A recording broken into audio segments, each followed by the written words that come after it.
안녕하세요. 바쁜 일상 속 슬로우 모션 그 남자의 목소리 시작합니다. 여러분들께서 지난번에 제가 올렸던 신화의 숲, 그리스 로마 신화 이야기를 좋아해 주셔서 이번에도 같은 출판사 포레스트 북스에서 출판한 철학의 숲을 가지고 왔습니다. 이야기의 구성은 지난번과 같이 듣기 좋게 동화처럼 구성되어 있고요. 참신한 해설로 이야기를 뒷받침해서 우리들의 사고를 확장시켜줍니다. 이 동화와 신화로 철학 이야기를 만나니 어른, 아이 할 것 없이 쉽게 접근이 가능하고요. 서점을 가보니까요. 요즘 철학과 관련된 책들이 정말 많더라고요. 저도 많이 소개해드렸었죠.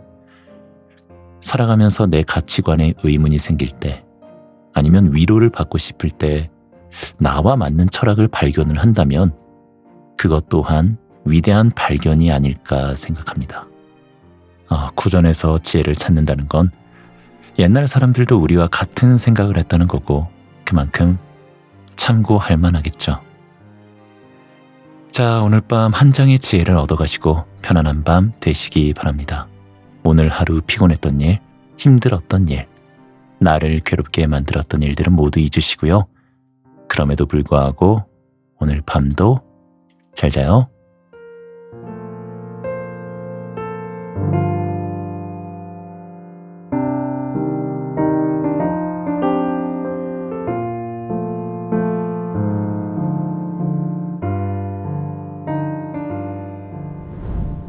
칼 대신 다른 무기를 선택한 영웅, 테세우스. 먼 옛날 그리스에 영웅 테세우스가 살고 있었어요. 테세우스는 뛰어난 칼솜씨로 적을 물리쳐서 명성을 얻었어요. 그러나 그는 그런 명성에 만족하지 않았어요. 피로 물드는 칼에 점점 신물이 났고 계속 적의 목을 베어야 한다는 생각에 슬펐어요. 테세우스는 자신에게 칼을 쓰는 일 말고 분명 다른 길이 있을 거라고 생각했어요. 생각이 거기까지 미치자 테세우스는 배를 타고 시실리로 가서 에트나산에 칼을 던졌어요. 거대한 화산은 테세우스의 칼을 집어삼켰어요. 테세우스가 다음으로 향한 곳은 크레타 섬이었어요. 미노타우로스로 불리는 무서운 괴물이 그곳에 살고 있다는 이야기를 들은 적이 있었거든요. 미노타우로스는 반은 황소이고 반은 인간인 반인 반수예요. 성질이 난폭했기 때문에 크레타 사람들은 미노타우로스를 미로 안에 가둬놓았어요. 미노타우로스는 제물로 바쳐지는 인간을 잡아먹으며 미로 안에서 살고 있었답니다. 테세우스도 미노타우로스가 두려웠지만 한편으로 엉뚱한 생각이 들기 시작했어요. 칼이 없는데 미노타우로스와 맞닥뜨린다면 어떻게 될까? 내가 무기 없이 미노타우로스와 대적한다면 어떻게 될까? 테세우스는 무척 궁금했어요. 미노타우로스를 무찌르려면 많은 준비를 해야 했어요. 크레타 섬에 도착한 테세우스는 왕 미노스의 딸 아리아드네를 만났어요. 아리아드네는 테세우스를 돕기로 했고 둘은 미로의 가장자리로 들어가 가정을 꾸리고 살았어요. 세월이 흘러 두 사람은 아들 하나와 딸 하나를 낳았어요. 그즈음 테세우스 가족은 같은 꿈을 되풀이해서 꿨어요. 꿈속에서 그들은 아무 무기도 들지 않고 함께 미로 속으로 들어갔어요. 지하 미로를 통과해 미노타우로스를 발견했죠. 미노타우로스는 으르렁거리며 그들을 향해 걸어왔어요. 처음에는 공격하려는 줄 알았어요. 그런데 딸에게 털실 뭉치를 건네는 게 아니겠어요? 아리아드네는 온 가족이 입을 털 스웨터에 꿈에서 본 모습을 그려넣기로 했어요. 스웨터가 모두 완성되자 테세우스 가족은 이제 미로에 들어갈 때가 되었음을 직감했어요. 그들은 거대한 미로에서 며칠 밤낮을 헤매며 돌아다녔어요. 드디어 올 것이 왔어요. 미노타우루스가 그르렁거리는 소리가 들리기 시작했어요. 처음에는 나지막하던 소리가 점점 커졌고 마침내 벽에 미노타우루스의 거대한 그림자가 보였어요. 바로 그 순간 미노타우루스가 눈앞에 나타났어요. 테세우스와 아리아드네, 아이들 모두 꿈쩍 안 하고 서 있었어요. 그런데 이상하게도 전혀 겁이 나지 않았어요. 미노타우루스는 천둥 같은 소리를 냈지만 네 사람 모두 꿈에서 본 것처럼 미노타우루스의 울부짖는 소리가 그들을 초대하는 것이라고 받아들여졌어요. 그래서 망설임 없이 미노타우루스를 따라가기 시작했죠. 테세우스의 딸은 심지어 미노타우루스의 손을 잡았어요. 길을 잘 아는 미노타우루스는 테세우스 가족이 미로를 벗어나 지상으로 나갈 수 있게 안내해줬어요. 다시 돌아온 땅 위 세상은 예전과 달라 보였어요. 한 번도 느껴보지 못한 활기가 강하게 느껴졌어요. 인간, 동물, 자연 등 세상의 모든 것들이 서로 연결된 것처럼 보였어요. 이 이야기는 테세우스와 미노타우루스 신화의 바탕을 둔 것으로 존 모리아티가 쓴 오랫동안 사라졌던 거북이에 실린 내용입니다. 영웅의 무기는 창과 방패만이 아니다. 테세우스는 영웅이라고 해서 항상 폭력을 써야 하는 것은 아니라는 사실을 깨달았어요. 세상에는 폭력의 길뿐만 아니라 비폭력의 길도 있죠. 테세우스와 그의 가족은 미노타우루스에게 접근할 때 비폭력의 길을 선택했어요. 이는 미노스 왕과 다른 사람들은 상상할 수 없는 일이었어요. 크레타 사람들은 괴물인 미노타우루스가 두려웠거든요. 그러나 반은 인간인 그를 죽일 수는 없어서 미로에 가둬두었어요. 그가 평생 그곳에 머물 것이라 믿으면서 말이죠. 대부분의 크레타 사람들과 달리 테세우스와 그의 가족은 미노타우루스의 괴물 같은 겉모습 이면에 있는 다른 모습을 보았어요. 게다가 무기를 사용하지 않기로 결심했고 미노타우루스를 직접 만나기 위해 미로에서 길을 잃는 것도 마다하지 않았어요. 그 과정에서 전혀 예상하지 못한 것을 얻을 수 있었죠. 미노타우루스는 테세우스 가족이 무기 대신 선의를 가지고 자기를 만나러 왔다는 것을 알았어요. 그에 대한 보답으로 그들은 기꺼이 미로 밖으로 안내했죠. 미노타우루스가 테세우스의 딸의 손을 잡고 미로 밖으로 걸어나가는 모습을 상상해 보세요. 이런 장면은 인간의 마음에 다른 생각을 불어넣지 않을까요? 테세우스가 칼을 가졌을 때 그리고 버렸을 때 보여준 영웅적 행동을 비교하면서 우리는 영웅이란 무엇인가, 다양한 유형의 영웅이 존재할까라는 질문을 던질 수 있어요. 여러분이 영웅이라고 생각하는 사람이 있나요? 왜 그 사람을 영웅이라고 생각하나요? 흔히 소방관, 의사, 경찰관은 사람의 목숨을 살리는 일을 하기 때문에 영웅이라고 불리죠. 군인도 국가와 국민을 보호하기 때문에 영웅이라고 할 수 있어요. 그 밖에도 간디, 마틴 루서 킹, 테레사 수녀, 흑인 인권 운동가 넬슨 만델라, 말랄라 유사푸자이, 모두 다른 사람의 권리를 위해 평화롭게 싸운 영웅이라고 할 수 있어요.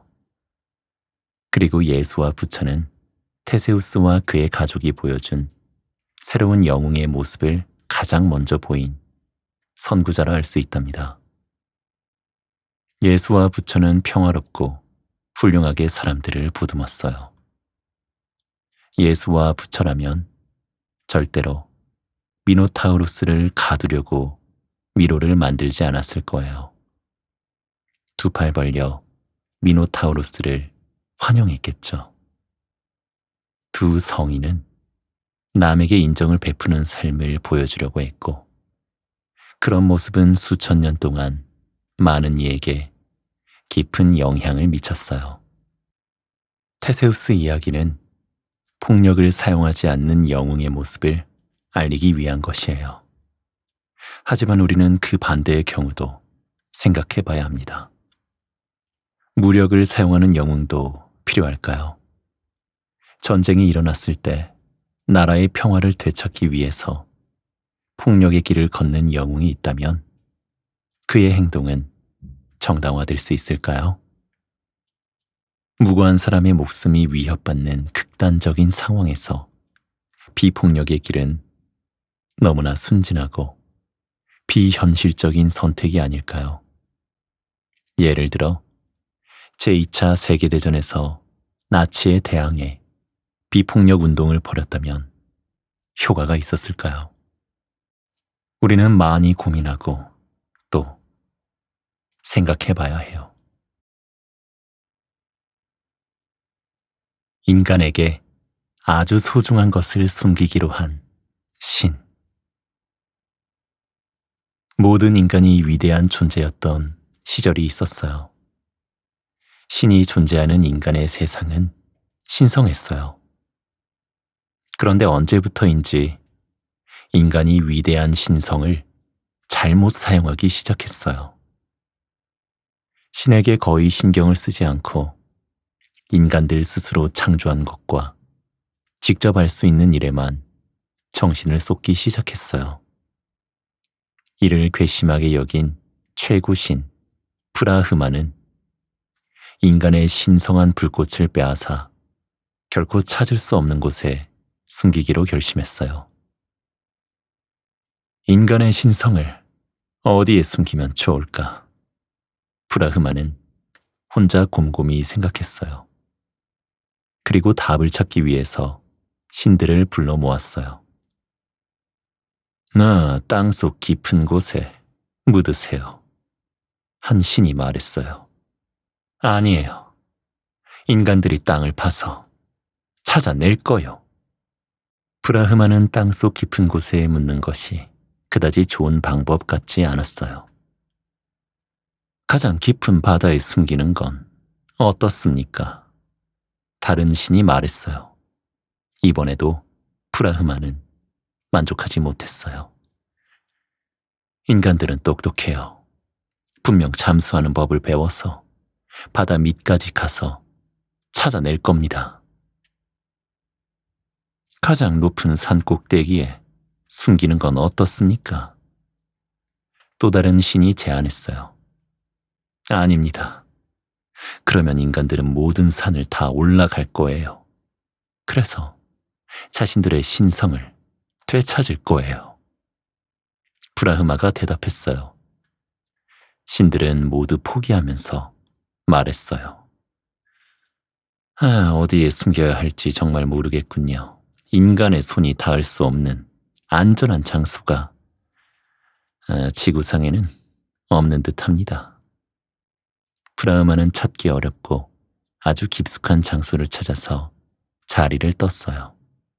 그리고 얼마 후 신들이 모여있는 곳으로 돌아와 말했어요. 자, 들어보세요. 인간들이 절대 들여다보지 않을 곳에 그들의 신성을 숨겨야 합니다. 그래서 말인데, 인간의 마음 안에 신성한 불꽃을 숨기려고 합니다. 인간들은 오히려 자기 안을 들여다볼 생각은 절대 하지 않을 겁니다. 다른 신들 모두 이상적인 은닉처라고 생각했어요. 그래서 신성한 불꽃을 인간의 마음속에 숨겼어요. 이후 인간은 사라진 신성을 찾아 땅을 파고 물에 들어가고 산을 오르는 등 지구 구석구석을 뒤지고 살펴봤지만 모두 헛수고였어요. 왜냐고요? 그들이 찾는 것은 바로 그들 안에 있기 때문이지요. 이 이야기는 고대 힌두교 전설을 바탕으로 한 것입니다. 우리가 그토록 찾아 헤매는 것은 우리 안에 있다. 이 이야기는 인간의 문제가 무엇인지 힌두교의 관점에서 묘사하고 있어요. 인간 내면의 가장 안쪽에 존재하는 영원한 핵심을 힌두교에서는 아트만이라고 불러요. 이는 영혼 또는 진정한 자아를 의미해요. 인간의 육체는 사라져도 아트만은 계속 존재한답니다. 아트만은 아침 이슬 방울만큼 순수해요. 어떤 경험이나 행동도 아트만을 훼손할 수 없어요. 힌두교 신자들은 그런 아트만이 곧 신이라고 주장해요.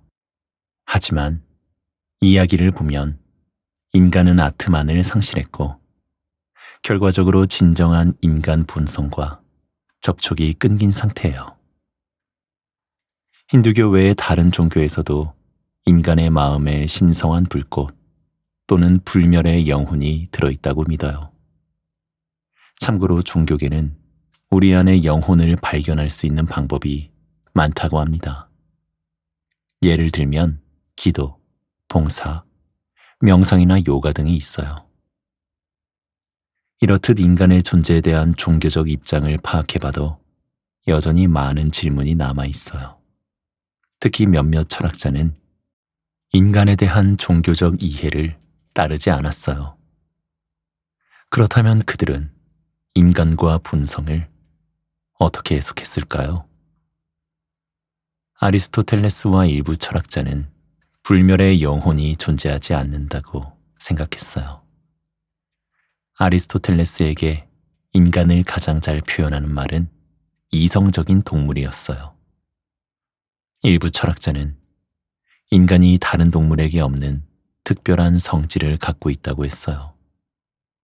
육체와 이성적 사고 능력을 갖고 있다는 것 외에도 사랑하고 개인의 이익을 추구하고 시기하고 폭력적이고 사교적이고 자유롭게 활동하고 정치적이고 창의적이고 웃을 수 있는 것 등이 인간의 성질이라고 주장했어요.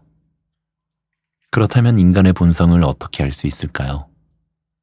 플라톤과 그를 따르는 철학자에 의하면 우리 자신의 본성을 알기 위해서는 눈에 보이는 세상 밖의 이면까지 볼 줄 알아야 하고 진정한 이데아의 세상을 들여다볼 줄 아는 통찰력이 있어야 해요.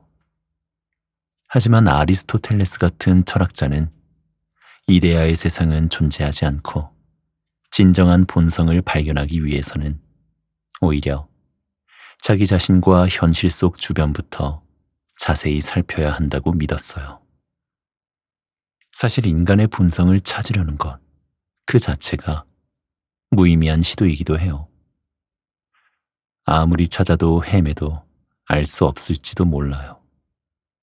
니체는 인간을 가리켜 불확정적 동물이라고 묘사했어요. 인간의 본성이 다른 어떤 동물보다 불확실하고 변덕스럽다는 의미죠. 그러므로 본성이 고정되어 있지 않아서 이를 알아내기란 더욱 어려워요. 그렇다면 인간은 대체 무엇일까요? 영국의 작가 토머스 브라운은 니체와 비슷한 맥락으로 인간을 간단하게 정의 내렸어요. 그는 인간은 대담하고 모험적인 자연의 한 조각이라 말했답니다. 좁은 항아리 속에서 모든 것을 얻은 남자. 철학자 디오게네스는 터키의 도시 시노프에서 자랐어요. 그는 생각하고 행동하는 방식이 다른 사람과 달랐어요. 무엇이든 마침표를 선호하는 사회에서 디오게네스는 살아 움직이는 물음표와 같았어요. 디오게네스의 아버지 히케시아스는 은행가로 시노프의 모든 주화를 만드는 화폐 주조소를 책임지고 있었어요. 청년이었을 때 디오게네스는 어떻게든 화폐 주조소에 들어가서 일부러 주화를 훼손하거나 자국을 남겨 사용할 수 없게 만들곤 했어요. 결국 디오게네스는 시노프에서 추방되어 그리스로 건너가 그곳에서 자신의 사고방식에 맞게 살았어요. 디오게네스는 다른 사람의 사고방식과 시간을 사용하는 방식에 대해서 거의 신경 쓰지 않았어요. 오로지 소박한 삶을 살아가는 데만 관심이 있었어요. 디오게네스는 소박한 삶이 곧 좋은 삶이라고 믿었어요. 그래서 오직 사발 하나만 갖고 살았죠. 그러던 어느 날, 그는 두 손으로 샘물을 떠먹는 아이를 보게 되었어요. 디오게네스는 그 아이가 자기보다 더 현명하다고 외치며 가지고 있던 사발마저 버렸어요. 디오게네스는 소박한 삶뿐만 아니라 훌륭한 삶을 살고자 했어요. 훌륭한 삶을 찾아 벌건 대낮에도 등불을 들고 이 마을 저 마을을 돌아다녔어요. 여러 곳을 돌아다니며 자신이 어째서 훌륭하고 정직한 사람을 찾고 있는지도 큰 소리로 알렸어요.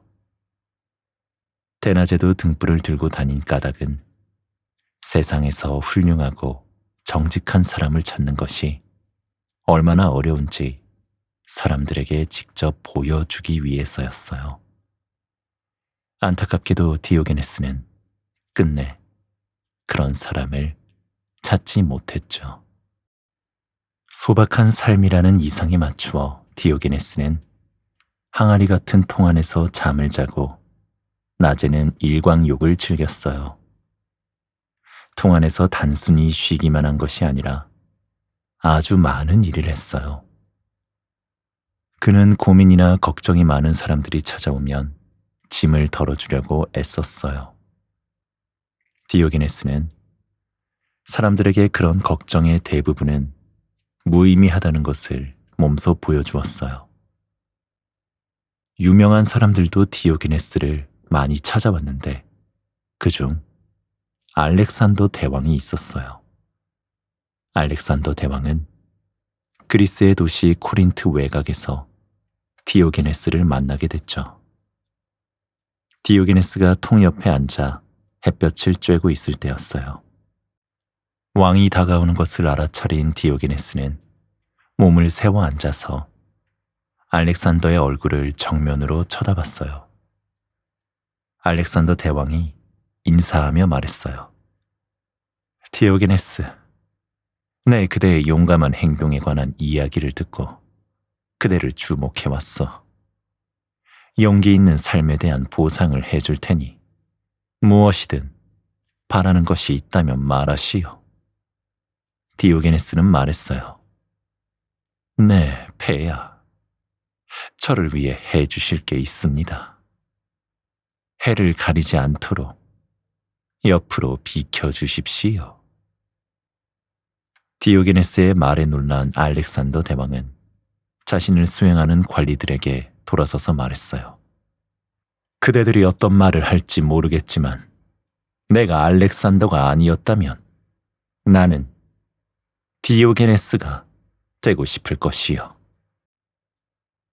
이 이야기는 디오게네스 라이르티오스가 쓴 유명 철학자들의 삶의 내용을 바탕으로 한 것입니다. 많은 재산이 부의 필수 조건일까? 디오게네스의 이야기는 많은 질문을 떠올리게 합니다. 여러분은 디오게네스처럼 소박한 삶을 살고 싶나요? 디오게네스가 훌륭한 삶을 살았다고 생각하나요? 알렉산더 대왕은 왜 자신이 아닌 디오게네스가 되고 싶다고 했을까요? 자신의 욕구를 다스릴 줄 알았던 디오게네스와 많은 땅을 정복한 알렉산더 대왕 중에 누가 더 위대한 사람일까요? 이 이야기와 관련된 주제는 부입니다. 부는 무엇일까요? 부는 일반적으로 돈, 소유물, 세속적인 권력을 의미해요. 이런 것들을 잣대로 부를 평가하면 알렉산더 대왕은 상상할 수 없을 만큼 부유한 사람이고 디오게네스는 극도로 가난한 사람이라고 할 수 있어요. 알렉산더 대왕은 막대한 부를 가지고 있었어요. 그러나 디오게네스는 그것을 대수롭지 않게 생각했죠. 디오게네스처럼 독일 출신의 과학자 아인슈타인도 물질적 부를 중요하게 생각하지 않았어요. 아인슈타인은 물질적 부는 인류가 앞으로 나아가는데 도움이 되지 않는다고 확신했어요. 돈은 이기심에만 호소하고 이를 소유한 사람들은 돈을 함부로 쓴다고 생각했죠. 아인슈타인은 욕심 없이 살아가는 순수한 사람만이 훌륭한 생각과 고귀한 행동을 할 수 있으며 이를 통해 인간성이 향상된다고 믿었어요. 돈과 소유물로 대표되는 물질적 부 외에 영적인 부도 있어요. 영적인 부는 세상의 풍요로움을 있는 그대로 보고 경험할 수 있는 능력이에요. 아인슈타인은 삶을 살아가는데 두 가지 방법이 있다고 이야기했어요. 첫 번째는 어떤 것도 기적이 아니라고 생각하며 살아가는 것이고, 두 번째는 모든 것을 기적이라고 생각하며 살아가는 자세예요. 바로 두 번째 방식이 영적인 부를 나타내죠. 영적인 부를 추구하며 살아간 인물로 크리스토퍼 맥캔들리스를 들 수 있어요. 유복한 환경에서 자란 그는 공부, 운동 등 못하는 것이 없었어요. 하지만 맥캔들리스는 인간이 돈에 의존하지 않는다면 훨씬 더 신나게 살 수 있다고 믿었죠. 그래서 가진 것을 모두 버리고 모험의 길을 떠났어요. 결국 맥캔들리스는 알래스카의 야생 속에서 살다가 24의 젊은 나이에 생을 마감했답니다. 아마도 음식을 먹지 못했거나 독이 든 식물을 먹고 죽었을 것이라고 일부 사람들이 추측하고 있어요. 맥캔들리스는 보장된 미래를 갖는 것만큼 모험심이 가득한 영혼을 해치는 일도 없다고 생각했어요. 디오게네스와 비슷하게 맥캔들리스에게도 돈과 소유물과 직업은 세상의 경이로움을 느끼지 못하도록 막는 걸림돌이었어요. 참고로 맥캔들리스의 삶은 존 크라카우어의 책 야생 속으로의 주제로 다뤄졌답니다. 출생의 비밀을 갖고 태어난 왕. 코르막 맥에어트는 전설 속 아일랜드의 위대한 왕으로 손꼽힙니다. 그가 왕이 된 이야기는 정말 놀랍답니다.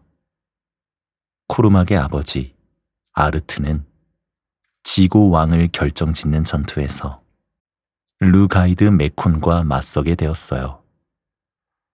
아르트는 전투에 나서는 길에 드루이드교의 명성 있는 성직자 올크 아차를 찾아갔어요.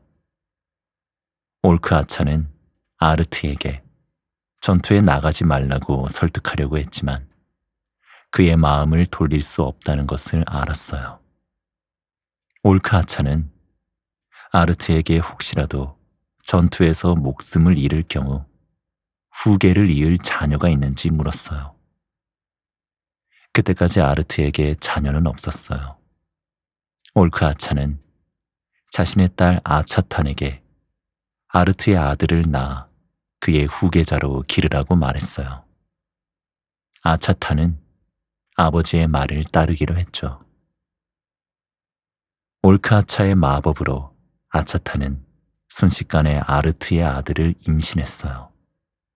그날 밤 아차탄은 이상한 꿈을 꿨어요. 꿈에서 그녀의 머리가 잘려나가고 잘린 목에서 거대한 참나무가 불쑥 자라났어요. 참나무 가지는 아일랜드 전체로 뻗어나갔어요. 아차탄은 아르트에게 자신이 꾼 꿈을 이야기했어요. 아르트는 꿈의 의미를 바로 이해하고 이렇게 말했어요. 그대의 머리가 잘려나간 것은 내가 전투에서 살아남지 못한다는 뜻이요. 하지만 아일랜드 곳곳으로 가지를 뻗은 나무는 당신이 낳을 우리 아들을 의미하고 그 아이는 자라서 장차 위대한 왕이 될 거요. 다음날 아르트는 전투에서 루가이드와 맞서 싸우다가 목숨을 잃고 말았어요. 아르트가 죽자 올크 아차는 뱃속에 있는 딸의 아이를 보호하기 위해 아이를 애워싸는 5개의 원을 그렸어요. 원은 늑대, 부상, 물, 불, 마법으로부터 아이를 안전하게 지켜줄 거예요. 아차타는 루가이드가 아직 태어나지 않은 아이와 자신의 목숨을 노릴 것이 두려워서 황야로 피신했어요. 그곳에서 아들을 낳아 이름을 코르막 맥에어트라고 지었죠. 출산을 하고 기진맥진한 아차타는 깊은 잠에 빠졌어요. 그런데 잠든 사이에 암컷 늑대가 코르막을 훔쳐 동굴로 데려갔어요. 코르막은 그곳에서 늑대 젖을 먹으며 자랐어요. 아이를 잃은 아차타는 큰 슬픔에 빠졌죠. 그렇게 1년이 지나 한 사냥꾼이 동굴에 들어가게 되었어요. 그곳에서 늑대와 노는 사내 아이를 발견했어요. 아이가 누구인지 알아본 사냥꾼은 코르막을 아차탄에게 데려다 줬어요. 아차탄은 코르막을 데리고 안전한 곳을 찾아 얼스터 지방의 피아크나케 산을 향해 떠났어요. 산을 넘는 도중에 아차탄은 늑대 무리를 만났어요. 코르막이 자기들 무리에 속한다고 믿은 늑대들이 아이를 찾아 그곳까지 뒤쫓아온 거였죠. 늑대들은 아차탄과 코르막을 애워쌌어요. 그때 어디에선가 흰말대가 나타나 아차탄과 코르막을 피아크나케 산까지 안전하게 바래다 주었어요. 시간이 흘러 청년으로 성장한 코르막은 어느 날 타라 마을을 향해 길을 떠나게 되었어요. 도중에 깊은 절망에 빠진 한 여인을 만나게 되었어요. 코르막은 여인에게 왜 그렇게 속상해하냐고 물었어요. 여인은 자기가 기르던 양들이 옷감을 물들이는 데 사용되는 여왕의 작물을 뜯어 먹었다고 했어요. 그래서 루가이드 왕이 양을 모조리 여왕에게 넘기라는 판결을 내렸다는 거예요. 루가이드의 판결을 이해할 수 없는 코르막이 말했어요. 받은 만큼 돌려주면 되죠. 양이 뜯어먹는 작물이 얼마나 되는지 모르지만 그만큼의 양털을 깎아 돌려주는 것이 더 공정한 판결이 될 겁니다. 코르막의 말은 삽시간에 널리 퍼졌고 루가이드도 그 소문을 들었어요. 루가이드는 코르막이 진정한 왕임을 인정하고 그에게 왕좌를 내주었어요. 코르막이 왕이 되고 아일랜드는 안정을 되찾았죠. 아일랜드에 그런 태평성대는 없었죠. 나무가 울창한 숲을 이루고 강에는 물고기가 마음껏 헤엄치고 놀았어요. 군인은 칼과 방패를 집을 필요가 없었고 사람들은 세상과 조화를 이루며 살 수 있었죠.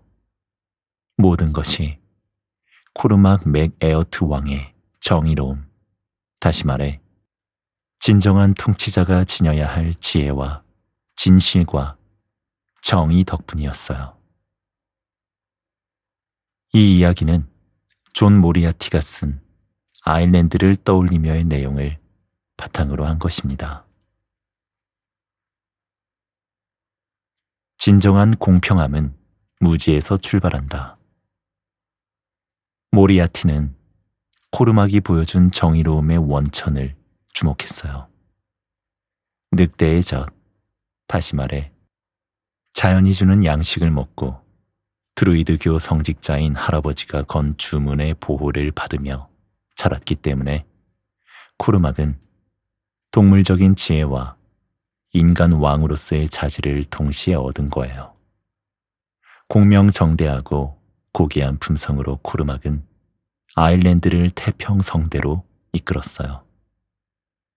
코르막의 이야기는 공정하고 건강한 사회를 만드는 좋은 예가 될 수 있어요. 미국의 철학자 존 롤스도 건강한 사회를 만드는 방법을 살펴보았어요. 롤스는 사람들에게 정의롭고 공정한 사회를 위한 규칙을 만드는 것을 도와달라고 부탁하는 실험을 만들었어요. 이 실험을 롤스는 무지의 베일이라고 불렀어요. 롤스는 다음과 같은 가상의 상황을 제시했어요. 여러분은 병원 침대에서 막 깨어났고 머리부터 발끝까지 붕대로 덮여 있어요. 자신이 남자인지 여자인지, 젊은 사람인지 노인인지, 부자인지 가난한지, 어떤 인종이고 어떤 종교를 가지고 있는지, 신체가 튼튼한지 약한지도 몰라요. 어떤 사회에 속하는지도 모르고 정부의 형태가 어떤 종류인지, 심지어 정부가 있는지도 몰라요. 나라 형편이 부유한 편인지 빈곤한 편인지, 아니면 지금이 문명사회인지 원시사회인지도 모르죠. 하지만 여러분은 이성적인 사람이에요. 정치 사상을 알고 돈과 자원을 다양한 방식으로 분배하는 방법도 알아요. 여러분이 이와 같은 가상의 상황에 있다면 공명정대한 사회를 세우기 위해 어떤 규칙을 만들어야 할까요? 모든 사람이 같은 권리를 가져야 할까요? 아니면 특정 사람이 다른 사람보다 더 많은 권리를 가져야 할까요?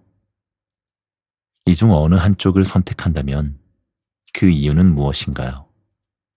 모든 사람이 같은 액수의 급여를 받아야 할까요? 아니면 어떤 사람은 다른 사람보다 더 많은 급여를 받아야 할까요? 사람들이 돈을 소유하는 것을 허용해야 할까요? 금지해야 할까요? 사유재산을 허용해도 될까요? 롤스는 너무 지나친 공상을 펼치고 싶지 않았어요. 공상이 지나치면 그의 실험은 공정한 사회를 위한 현실적인 길잡이가 되지 못할 것이라고 생각했어요. 그러나 모험적인 사고는 공상을 확장할 수 있게 해주죠. 이번에도 같은 병원 침대에서 깨어났다고 상상해 보세요. 전과 다른 게 있다면 오직 살아있다는 느낌만 가지고 있는 상태예요. 심지어 여러분은 자기가 인간인지 동물인지도 몰라요. 이런 상황이라면 공정한 사회를 만들기 위한 규칙으로 어떤 것들이 있을까요? 여러분은 어쩌면 암소일지도 몰라요. 그렇다면 사람들이 소고기를 먹는 것을 허용할 건가요?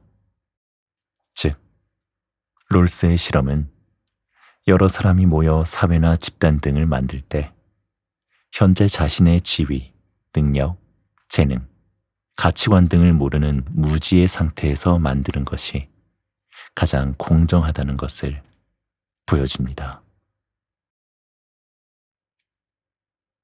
무엇에도 흔들리지 않는 현명한 노인.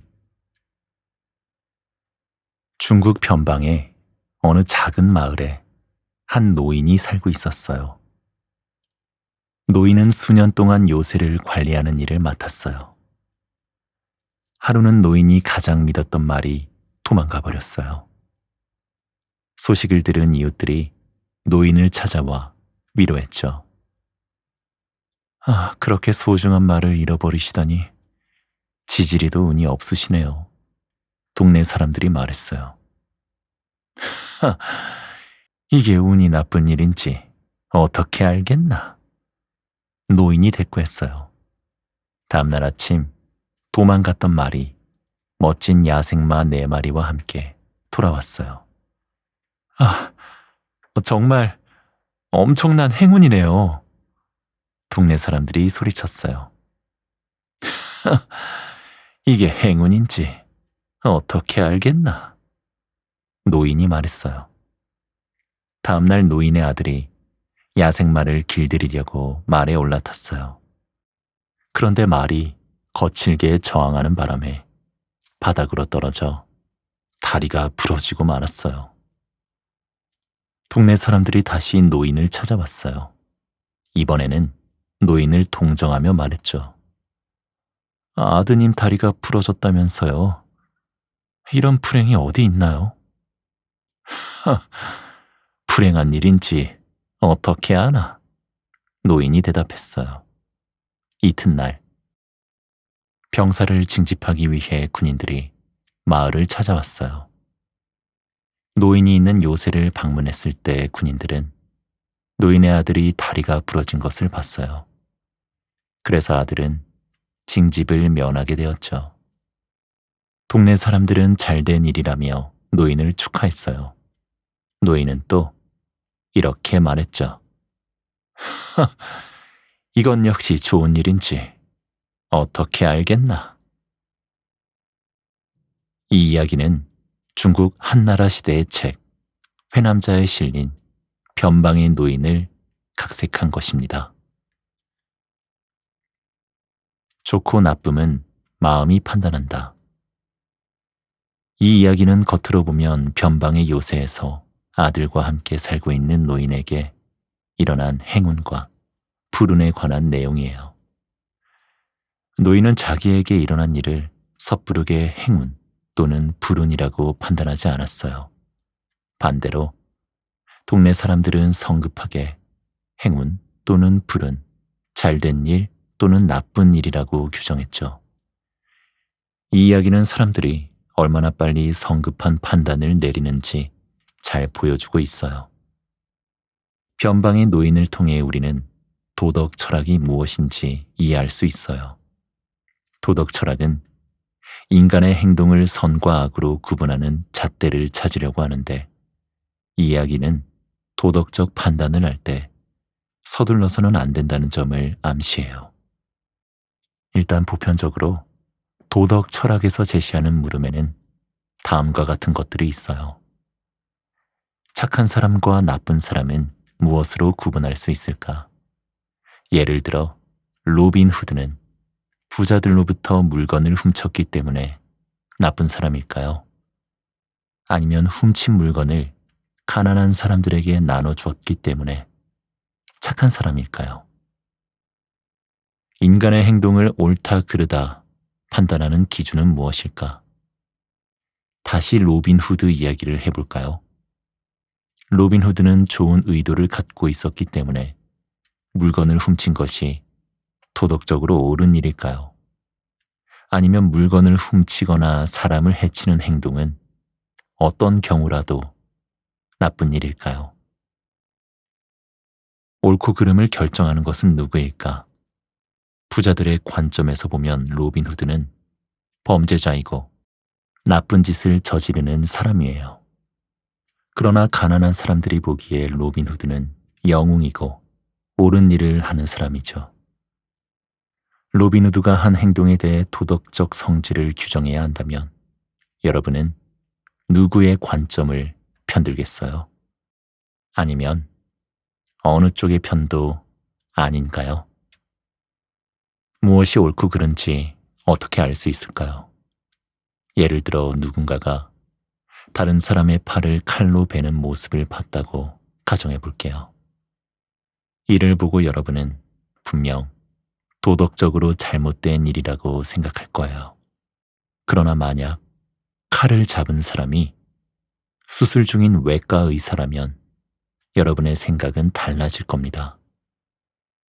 같은 일이라도 마음이 어떻게 인지하느냐에 따라서 나쁜 일은 좋은 일로 바뀌기도 한답니다.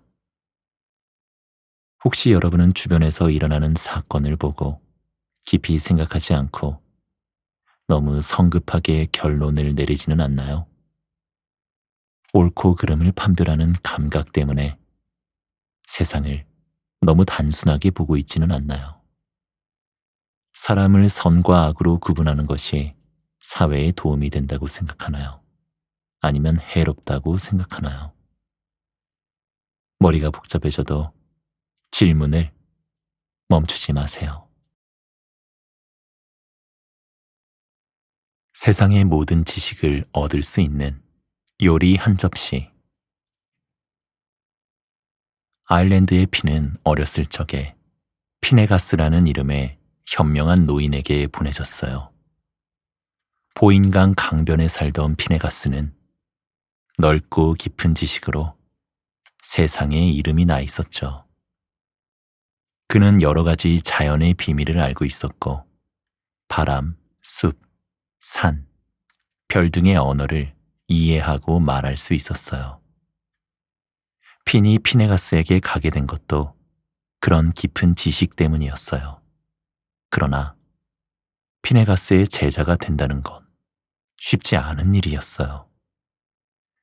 매일 아침 피네가스에게선 번개에 맞아서 타버린 참나무 같은 냄새가 났고 저녁이면 부글거리는 천둥 냄새를 풍겼어요. 핀은 스승의 냄새에 짓눌려서 생각을 제대로 할 수조차 없을 정도였어요.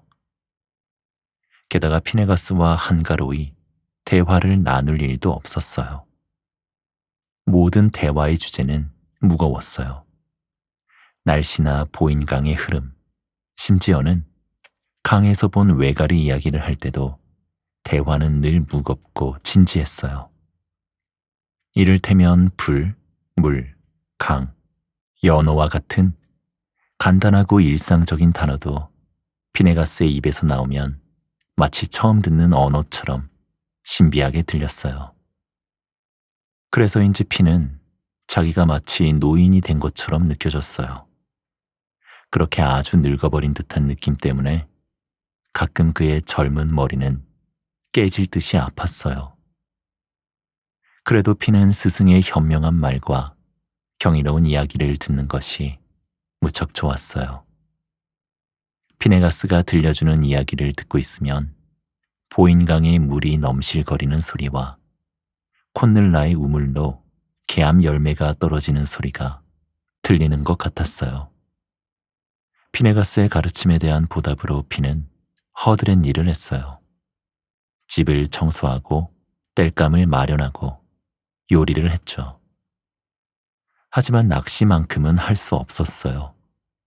낚시는 오직 피네가스만 할 수 있는 일이었거든요. 시간이 흐를수록 핀의 호기심은 점점 커졌어요. 스승이 많은 것을 가르쳐 줄수록 핀은 더 많은 것을 알고 싶었어요. 마음속에서 끊임없이 질문이 생겼고 답을 찾고 싶었어요. 다만 피네가스가 아무리 깊은 지식을 가지고 있다고 해도 핀의 모든 질문에 답해 줄 수는 없었어요. 지식이란 무엇입니까? 왜 세상에 고통이 존재하는 것입니까? 왜 아무것도 없는 것이 아니라 무엇인가 있는 것입니까? 등의 질문은 피네가스도 대답할 수 없었죠. 어느 날 핀이 물었어요. 모든 것을 알 수 있는 방법은 없습니까? 이것은 피네가스도 어린 제자의 나이였을 때 가졌던 질문이에요. 사실 그는 이 질문에 답을 찾으려 하다가 지금 살고 있는 보인강까지 오게 된 거죠. 오래전 드루이드교 성직자들은 아주 드문 일이지만 지식의 연호가 콘넬라의 우물에 살게 될 것이라고 예언했어요. 지식의 연호는 세상의 모든 지식을 알고 있는 존재예요. 콘넬라의 우물 위로는 9그루의 개암나무가 드리워져 있는데 봄이면 나무의 열매가 맺히기 시작해요. 열매 안에는 위대한 지식이 들어있어요. 지식이 차서 무거워지면 열매는 우물 안으로 떨어진답니다. 가끔 우물 바닥에 은빛 연어가 들어오곤 하는데 연어는 떨어진 지 얼마 안 된 개암의 냄새를 맡고 본능적으로 가까이 다가가서 열매를 먹고 지식을 얻어요.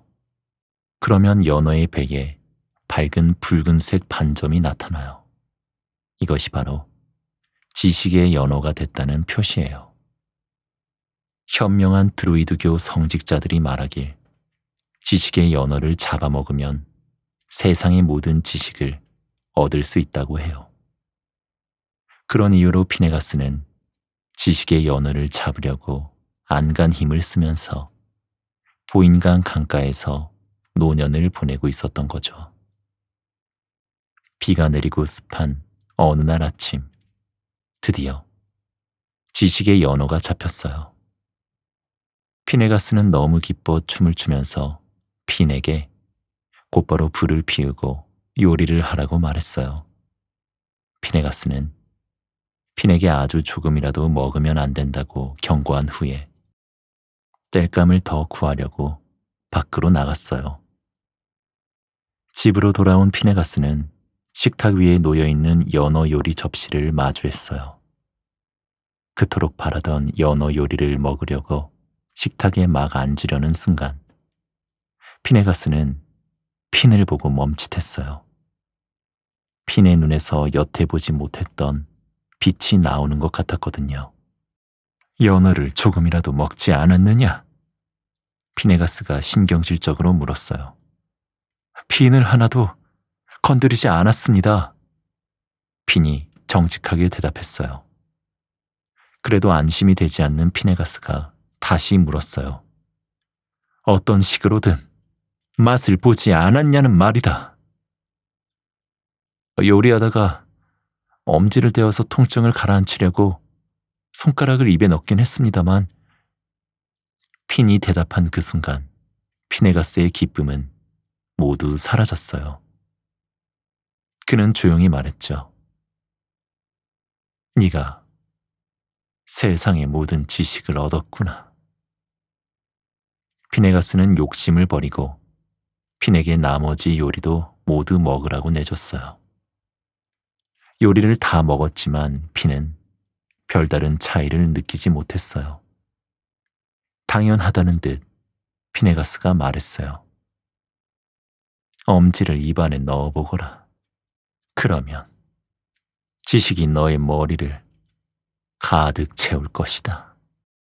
핀은 스승이 시키는 대로 했습니다. 그러자 세상의 지식이 머릿속으로 흘러들어왔어요. 피네가스가 말했어요. 더는 내가 가르칠 게 없구나. 이제 세상으로 나가 네가 얻은 지식에 걸맞는 사람이 되거라. 넌 분명 위대한 사람으로 성장할 수 있을 것이다. 그렇게 핀은 피네가스와 작별하고 보인강을 떠나서 지혜로운 사람으로 성장했어요. 그리고 얼마 지나지 않아 아일랜드 피아노 기사단 역사상 가장 위대한 지도자가 되었어요. 이 이야기는 레이디 그레고리가 쓴 신과 전사들의 내용을 바탕으로 한 것입니다. 체험으로써 얻는가 혹은 비움으로써 얻는가. 이 이야기는 핀이 어떻게 위대한 지식을 얻었는지 말해주고 있습니다. 그러나 다음과 같은 질문에 대한 답은 주지 않아요. 지식이란 무엇인가? 지식과 지혜는 같은 것인가? 세상의 모든 지식을 갖는다면 현명한 사람이 될까? 지식은 짐일까? 아니면 근심 걱정 없이 인생을 더 즐겁게 살 수 있게 도와주는 것일까? 마지막 질문은 로이스 로리의 소설 기억 전달자의 주인공인 12살 조너스와 연관지어 생각해 볼 수 있어요. 조너스는 고통을 없애기 위해 모든 사람과 사물을 항상 같은 상태로 만드는 미래 사회에서 살고 있어요. 조너스의 역할은 기억을 보유하는 것이에요. 기억을 보유한다는 것은 과거부터 이어진 모든 삶을 전부 다 안다는 의미예요. 이전 기억 보유자로부터 과거의 기억을 전달받자마자 조너스는 새로운 관념과 감정에 대처하기 위해 굉장히 노력해야 했어요. 기억과 지식을 얻고 그에 따른 책임을 진다는 건 어린 조너스가 감당하기에 너무 어렵고 무거운 짐이었죠. 그러나 아무리 지식이 무거운 짐이 된다 해도 자기 자신과 주변 세상에 대해 질문하고 또 알려고 노력하는 것은 중요하지 않을까요? 지식을 탐구하지 않는다면 우리는 몽유병 환자처럼 살면서 나 자신과 주변에 존재하는 경이로움을 알아보지 못할 거예요. 지식 추구와 관련해 피네가스와 전혀 다른 견해를 가진 인물도 있어요. 바로 노자입니다. 노자는 가상의 인물로 도교를 창시하는 데 기여한 현자입니다. 도교는 중국에서 시작된 위대한 전통 철학이자 종교 운동으로 자연과 조화를 이루는 삶의 중요성을 강조해요. 노자는 현재 삶에서 진정한 깨달음을 얻는 방법은 오직 지식을 얻으려고 하지 않는데 있다고 말했어요. 노자는 도교에 관한 매우 중요한 책인 도덕경을 썼는데 이 책에 따르면 진정한 지식은 자신의 욕망과 생각, 말과 행동을 모두 비워내는 과정에서 나온다고 합니다. 노자는 여러 면에서 피네가스와 정반대였죠. 지식으로 자신을 채우고 싶었던 피네가스와 달리 노자는 지식을 얻고자 하는 욕구를 버리고 전혀 가공되지 않은 자연의 나무처럼 살려고 했어요. 다시 말해, 세속적인 욕망에 흔들리지 않고 자연의 상태로 되돌아가려고 애썼어요. 미국 작가 벤저민 호프는 곰돌이프 인생의 맛에서 지식에 대한 노자의 도교적 접근을 더 분명히 이해시키려고 노력해요. 이 대목을 보면 알 수 있죠. 토끼는 똑똑해. 푸가 골똘히 생각하다 말했어요. 그래, 토끼는 똑똑해. 피글렛이 말했어요. 게다가 뇌를 가지고 있어. 푸가 대답했어요. 그래, 토끼는 뇌를 가지고 있어. 피글렛이 말했어요. 그리고 긴 침묵이 흘렀죠. 내 생각에는 말이야. 푸가 입을 열었어요. 그래서 토끼가 아무것도 이해하지 못하는 걸 거야. 푸는 토끼가 놀라운 정신 활동을 할 수 있는 뇌가 있기 때문에 똑똑하다고 말하고 있어요. 하지만 그와 동시에 뇌의 활동과 똑똑함이 오히려 진정한 이해를 방해할 수 있음을 지적해요. 똑똑함이 사물의 진정한 본질을 볼 수 있는 능력을 방해하기 때문이에요.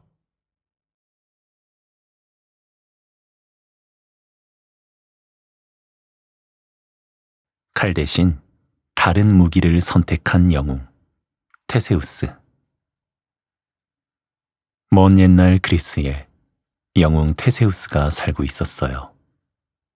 테세우스는 뛰어난 칼솜씨로 적을 물리쳐서 명성을 얻었어요. 그러나 그는 그런 명성에 만족하지 않았어요. 피로 물드는 칼에 점점 신물이 났고 계속 적의 목을 베어야 한다는 생각에 슬펐어요.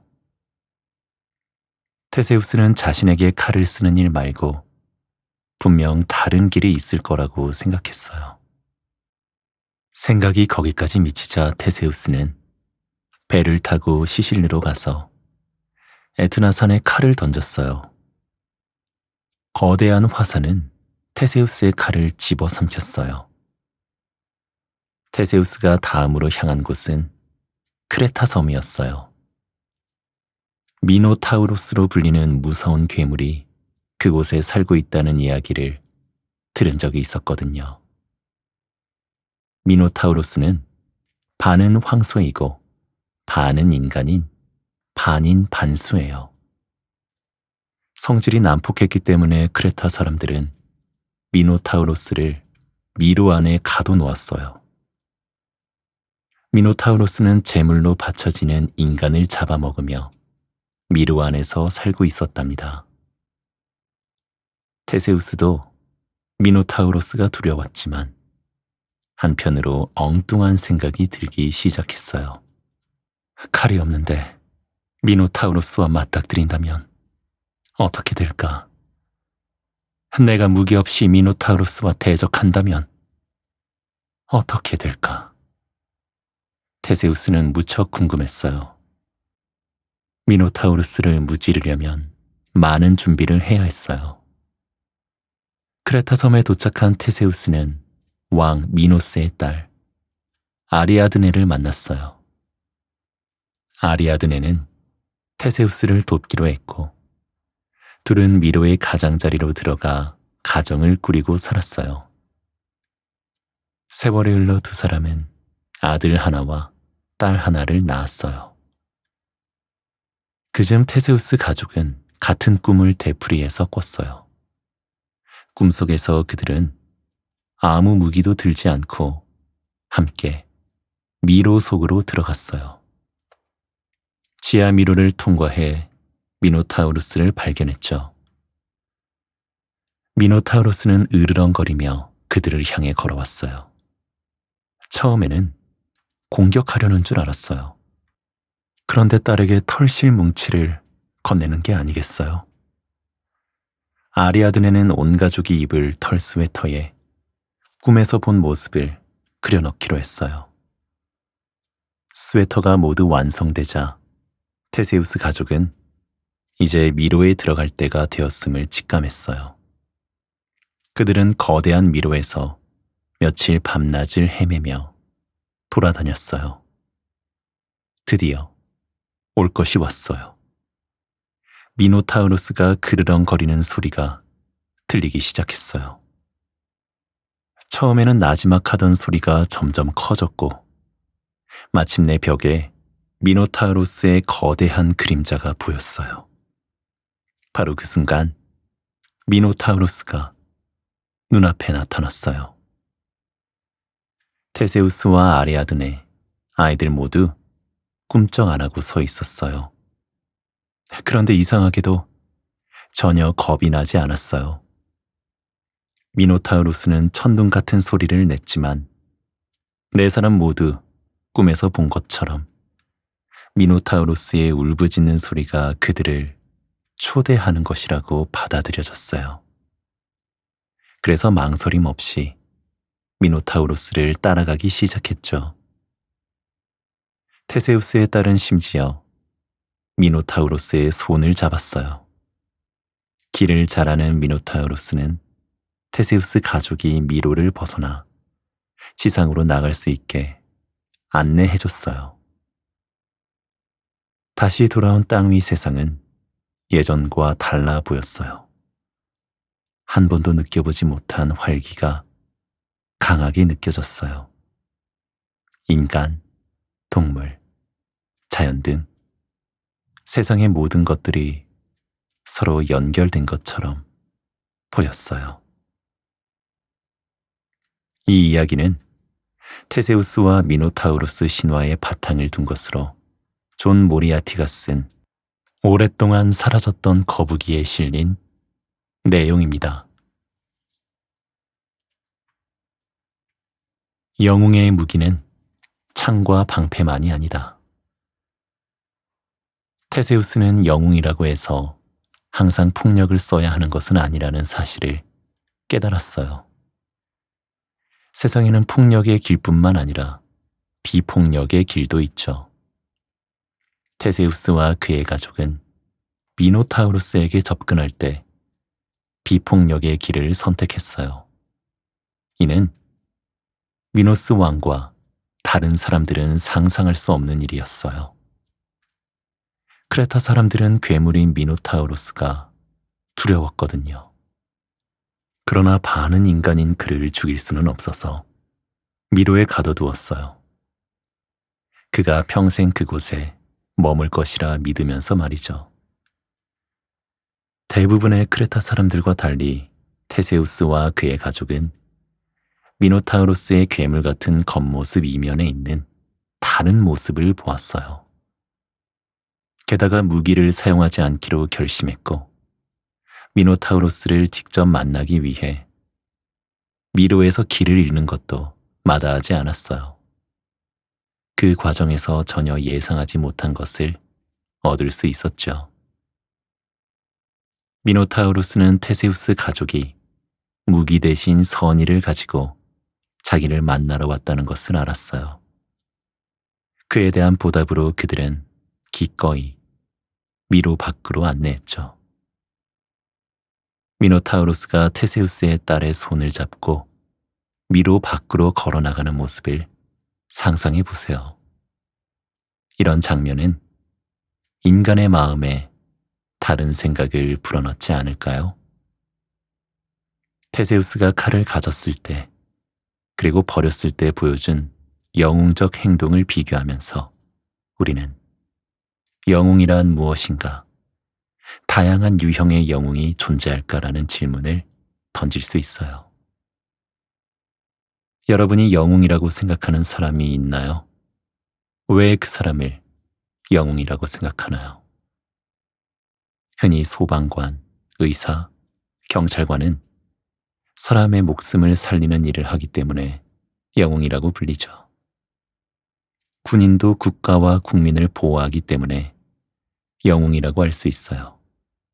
그 밖에도 간디, 마틴 루서 킹, 테레사 수녀, 흑인 인권 운동가 넬슨 만델라, 말랄라 유사푸자이, 모두 다른 사람의 권리를 위해 평화롭게 싸운 영웅이라고 할 수 있어요. 그리고 예수와 부처는 테세우스와 그의 가족이 보여준 새로운 영웅의 모습을 가장 먼저 보인 선구자라 할 수 있답니다.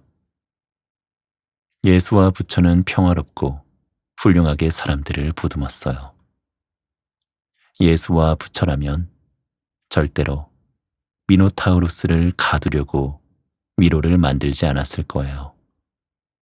두 팔 벌려 미노타우루스를 환영했겠죠. 두 성인은 남에게 인정을 베푸는 삶을 보여주려고 했고, 그런 모습은 수천 년 동안 많은 이에게 깊은 영향을 미쳤어요. 테세우스 이야기는 폭력을 사용하지 않는 영웅의 모습을 알리기 위한 것이에요. 하지만 우리는 그 반대의 경우도 생각해 봐야 합니다. 무력을 사용하는 영웅도 필요할까요? 전쟁이 일어났을 때 나라의 평화를 되찾기 위해서 폭력의 길을 걷는 영웅이 있다면 그의 행동은 정당화될 수 있을까요?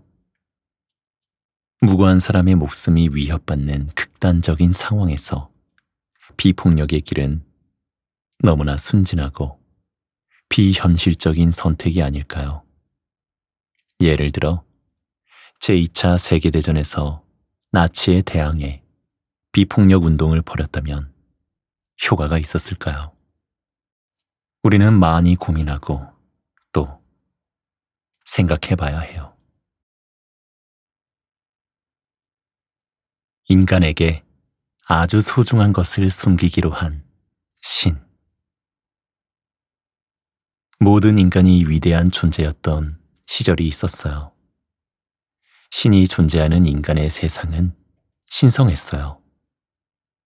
그런데 언제부터인지 인간이 위대한 신성을 잘못 사용하기 시작했어요.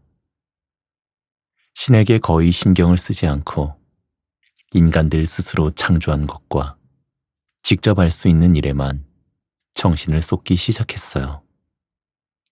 이를 괘씸하게 여긴 최고신 프라흐마는 인간의 신성한 불꽃을 빼앗아 결코 찾을 수 없는 곳에 숨기기로 결심했어요.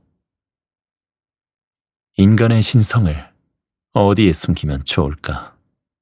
프라흐마는 혼자 곰곰이 생각했어요. 그리고 답을 찾기 위해서 신들을 불러 모았어요. 땅속 깊은 곳에 묻으세요. 한 신이 말했어요. 아니에요. 인간들이 땅을 파서 찾아낼 거요. 프라흐마는 땅속 깊은 곳에 묻는 것이 그다지 좋은 방법 같지 않았어요. 가장 깊은 바다에 숨기는 건 어떻습니까? 다른 신이 말했어요. 이번에도 프라흐마는 만족하지 못했어요. 인간들은 똑똑해요. 분명 잠수하는 법을 배워서 바다 밑까지 가서 찾아낼 겁니다. 가장 높은 산 꼭대기에 숨기는 건 어떻습니까? 또 다른 신이 제안했어요. 아닙니다. 그러면 인간들은 모든 산을 다 올라갈 거예요. 그래서 자신들의 신성을 되찾을 거예요. 프라흐마가 대답했어요. 신들은 모두 포기하면서 말했어요. 어디에 숨겨야 할지 정말 모르겠군요. 인간의 손이 닿을 수 없는 안전한 장소가 지구상에는 없는 듯합니다. 프라흐마는 찾기 어렵고 아주 깊숙한 장소를 찾아서 자리를 떴어요. 그리고 얼마 후 신들이 모여있는 곳으로 돌아와 말했어요. 자, 들어보세요. 인간들이 절대 들여다보지 않을 곳에 그들의 신성을 숨겨야 합니다. 그래서 말인데, 인간의 마음 안에 신성한 불꽃을 숨기려고 합니다. 인간들은 오히려 자기 안을 들여다볼 생각은 절대 하지 않을 겁니다. 다른 신들 모두 이상적인 은닉처라고 생각했어요. 그래서 신성한 불꽃을 인간의 마음속에 숨겼어요. 이후 인간은 사라진 신성을 찾아 땅을 파고 물에 들어가고 산을 오르는 등 지구 구석구석을 뒤지고 살펴봤지만 모두 헛수고였어요. 왜냐고요? 그들이 찾는 것은 바로 그들 안에 있기 때문이지요. 이 이야기는 고대 힌두교 전설을 바탕으로 한 것입니다. 우리가 그토록 찾아 헤매는 것은 우리 안에 있다. 이 이야기는 인간의 문제가 무엇인지 힌두교의 관점에서 묘사하고 있어요. 인간 내면의 가장 안쪽에 존재하는 영원한 핵심을 힌두교에서는 아트만이라고 불러요. 이는 영혼 또는 진정한 자아를 의미해요. 인간의 육체는 사라져도 아트만은 계속 존재한답니다. 아트만은 아침 이슬 방울만큼 순수해요. 어떤 경험이나 행동도 아트만을 훼손할 수 없어요. 힌두교 신자들은 그런 아트만이 곧 신이라고 주장해요. 하지만 이야기를 보면 인간은 아트만을 상실했고 결과적으로 진정한 인간 본성과 접촉이 끊긴 상태예요. 힌두교 외의 다른 종교에서도 인간의 마음에 신성한 불꽃 또는 불멸의 영혼이 들어있다고 믿어요. 참고로 종교계는 우리 안의 영혼을 발견할 수 있는 방법이 많다고 합니다. 예를 들면 기도, 봉사, 명상이나 요가 등이 있어요. 이렇듯 인간의 존재에 대한 종교적 입장을 파악해봐도 여전히 많은 질문이 남아 있어요. 특히 몇몇 철학자는 인간에 대한 종교적 이해를 따르지 않았어요. 그렇다면 그들은 인간과 본성을 어떻게 해석했을까요? 아리스토텔레스와 일부 철학자는 불멸의 영혼이 존재하지 않는다고 생각했어요. 아리스토텔레스에게 인간을 가장 잘 표현하는 말은 이성적인 동물이었어요. 일부 철학자는 인간이 다른 동물에게 없는 특별한 성질을 갖고 있다고 했어요.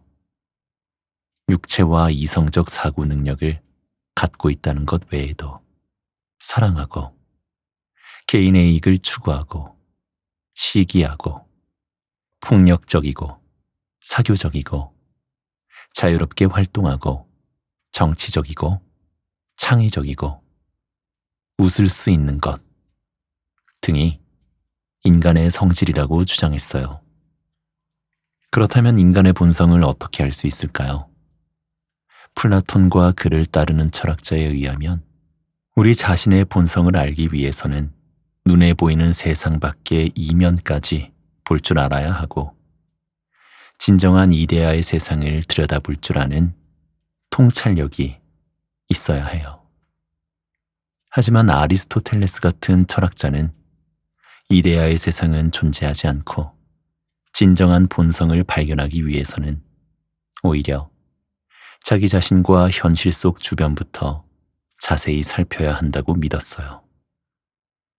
사실 인간의 본성을 찾으려는 것 그 자체가 무의미한 시도이기도 해요. 아무리 찾아도 헤매도 알 수 없을지도 몰라요. 니체는 인간을 가리켜 불확정적 동물이라고 묘사했어요. 인간의 본성이 다른 어떤 동물보다 불확실하고 변덕스럽다는 의미죠. 그러므로 본성이 고정되어 있지 않아서 이를 알아내기란 더욱 어려워요. 그렇다면 인간은 대체 무엇일까요? 영국의 작가 토머스 브라운은 니체와 비슷한 맥락으로 인간을 간단하게 정의 내렸어요. 그는 인간은 대담하고 모험적인 자연의 한 조각이라 말했답니다. 좁은 항아리 속에서 모든 것을 얻은 남자. 철학자 디오게네스는 터키의 도시 시노프에서 자랐어요. 그는 생각하고 행동하는 방식이 다른 사람과 달랐어요. 무엇이든 마침표를 선호하는 사회에서 디오게네스는 살아 움직이는 물음표와 같았어요. 디오게네스의 아버지 히케시아스는 은행가로 시노프의 모든 주화를 만드는 화폐 주조소를 책임지고 있었어요. 청년이었을 때 디오게네스는 어떻게든 화폐 주조소에 들어가서 일부러 주화를 훼손하거나 자국을 남겨 사용할 수 없게 만들곤 했어요. 결국 디오게네스는 시노프에서 추방되어 그리스로 건너가 그곳에서 자신의 사고방식에 맞게 살았어요.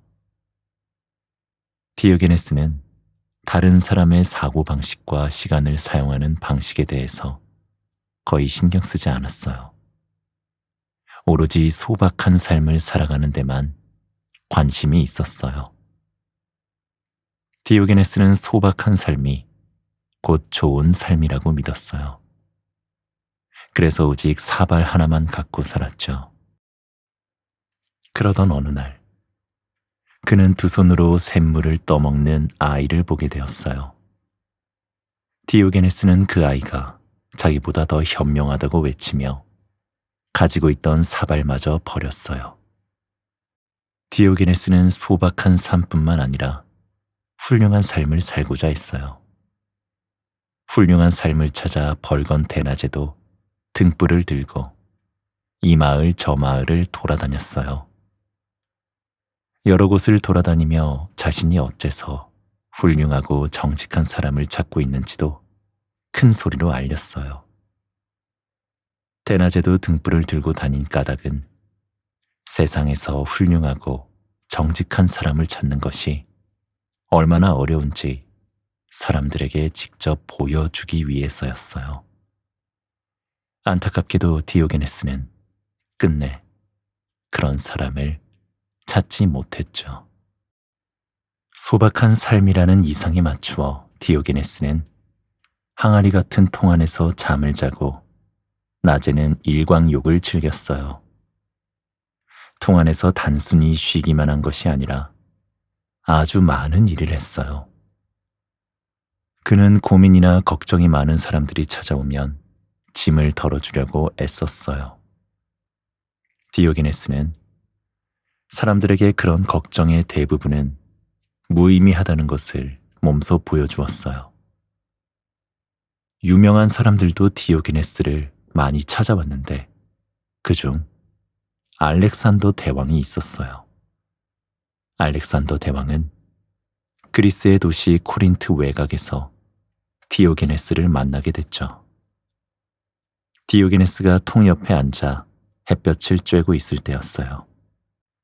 왕이 다가오는 것을 알아차린 디오게네스는 몸을 세워 앉아서 알렉산더의 얼굴을 정면으로 쳐다봤어요.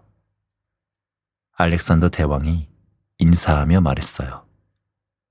디오게네스, 내 그대의 용감한 행동에 관한 이야기를 듣고 그대를 주목해왔어. 용기 있는 삶에 대한 보상을 해줄 테니 무엇이든 바라는 것이 있다면 말하시오. 디오게네스는 말했어요. 네, 폐하. 저를 위해 해주실 게 있습니다. 해를 가리지 않도록 옆으로 비켜주십시오. 디오게네스의 말에 놀란 알렉산더 대왕은 자신을 수행하는 관리들에게 돌아서서 말했어요. 그대들이 어떤 말을 할지 모르겠지만 내가 알렉산더가 아니었다면 나는 디오게네스가 되고 싶을 것이요. 이 이야기는 디오게네스 라이르티오스가 쓴 유명 철학자들의 삶의 내용을 바탕으로 한 것입니다. 많은 재산이 부의 필수 조건일까? 디오게네스의 이야기는 많은 질문을 떠올리게 합니다. 여러분은 디오게네스처럼 소박한 삶을 살고 싶나요? 디오게네스가 훌륭한 삶을 살았다고 생각하나요? 알렉산더 대왕은 왜 자신이 아닌 디오게네스가 되고 싶다고 했을까요? 자신의 욕구를 다스릴 줄 알았던 디오게네스와 많은 땅을 정복한 알렉산더 대왕 중에 누가 더 위대한 사람일까요? 이 이야기와 관련된 주제는 부입니다. 부는 무엇일까요? 부는 일반적으로 돈, 소유물, 세속적인 권력을 의미해요. 이런 것들을 잣대로 부를 평가하면 알렉산더 대왕은 상상할 수 없을 만큼 부유한 사람이고 디오게네스는 극도로 가난한 사람이라고 할 수 있어요. 알렉산더 대왕은 막대한 부를 가지고 있었어요. 그러나 디오게네스는 그것을 대수롭지 않게 생각했죠. 디오게네스처럼 독일 출신의 과학자 아인슈타인도 물질적 부를 중요하게 생각하지 않았어요. 아인슈타인은 물질적 부는 인류가 앞으로 나아가는데 도움이 되지 않는다고 확신했어요. 돈은 이기심에만 호소하고 이를 소유한 사람들은 돈을 함부로 쓴다고 생각했죠. 아인슈타인은 욕심 없이 살아가는 순수한 사람만이 훌륭한 생각과 고귀한 행동을 할 수 있으며 이를 통해 인간성이 향상된다고 믿었어요. 돈과 소유물로 대표되는 물질적 부 외에 영적인 부도 있어요. 영적인 부는 세상의 풍요로움을 있는 그대로 보고 경험할 수 있는 능력이에요. 아인슈타인은 삶을 살아가는데 두 가지 방법이 있다고 이야기했어요.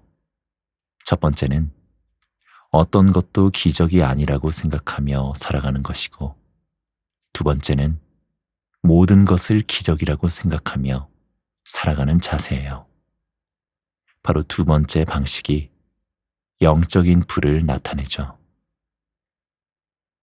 영적인 불을 추구하며 살아간 인물로 크리스토퍼 맥캔들리스를 들 수 있어요. 유복한 환경에서 자란 그는 공부, 운동 등 못하는 것이 없었어요.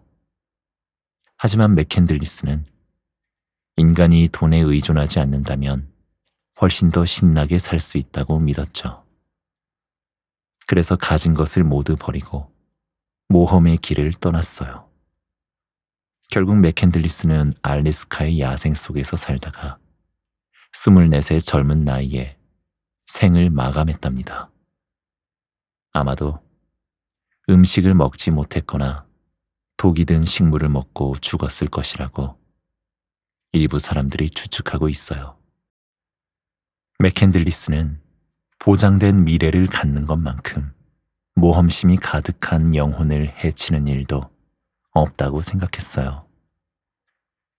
디오게네스와 비슷하게 맥캔들리스에게도 돈과 소유물과 직업은 세상의 경이로움을 느끼지 못하도록 막는 걸림돌이었어요.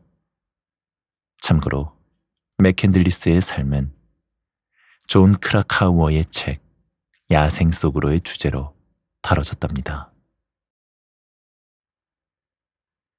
출생의 비밀을 갖고 태어난 왕. 코르막 맥에어트는 전설 속 아일랜드의 위대한 왕으로 손꼽힙니다. 그가 왕이 된 이야기는 정말 놀랍답니다.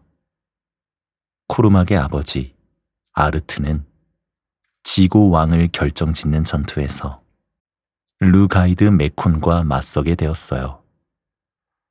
아르트는 전투에 나서는 길에 드루이드교의 명성 있는 성직자 올크 아차를 찾아갔어요. 올크 아차는 아르트에게 전투에 나가지 말라고 설득하려고 했지만 그의 마음을 돌릴 수 없다는 것을 알았어요.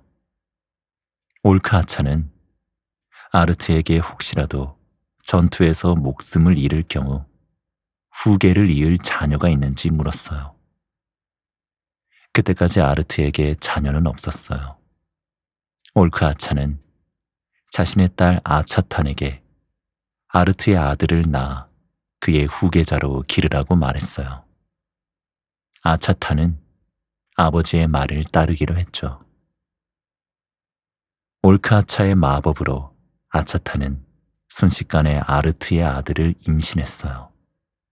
그날 밤 아차탄은 이상한 꿈을 꿨어요.